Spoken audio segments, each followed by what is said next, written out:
Praise the Lord. പ്രിയപ്പെട്ട ദൈവമക്കളെ, ഈ പ്രഭാതത്തിൽ നിങ്ങളോടുകൂടെ സംസാരിക്കുവാൻ എനിക്ക് ലഭിച്ച ഈ അവസരത്തിന് ദൈവത്തെ ഞാൻ നന്ദിയോടെ സ്തുതിക്കുന്നു.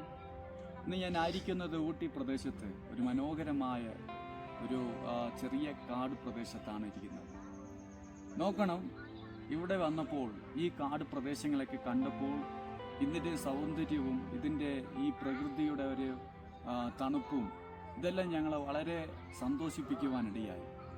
പക്ഷേ നോക്കണം, ദൈവത്തിൻ്റെ വചനത്തിൽ കർത്താവ് പ്രകാരം പറയുന്നു. മത്തായി പുസ്തകം 25-ാമത്തെ അധ്യായം 31-ാമത്തെ വാക്യത്തിൽ വായിക്കുമ്പോഴാണ് നമുക്കവിടെ മനസ്സിലാകുന്നത്, അവൻ വരുമ്പോൾ അവൻ്റെ മഹത്വത്തിൻ്റെ തേജസ് എന്ന സിംഹാസനത്തിൽ അവൻ ഇരിക്കുമ്പോൾ ആ സിംഹാസനത്തിൽ അവനെ വിശ്വസിക്കുന്ന ദൈവമക്കളായിരിക്കുന്ന നമുക്കും അവനോടുകൂടെ ഇരിക്കുവാനുള്ള അവസരം നമുക്ക് ലഭിക്കും. പ്രിയപ്പെട്ടവരെ, ആ അവസരം എന്ന് പറയുന്നത് നോക്കണം, ഈ ലോകത്തിലായിരിക്കുന്ന പ്രകൃതികൾക്കോ ഈ ലോകത്തിലായിരിക്കുന്ന യാതൊരു സുഖത്തിനോ അതിന് ഈടുവെക്കുവാൻ പറ്റുകയില്ല. നിലനിൽക്കുന്ന ഒരു രാജ്യം മാത്രമേ ഉള്ളൂ, ഇളകാത്തൊരു രാജ്യം മാത്രമേ ഉള്ളൂ. അത് നാം പ്രത്യാശയോടെ കാത്തിരിക്കുന്ന നിത്യമായ സ്വർഗരാജ്യമാണ്.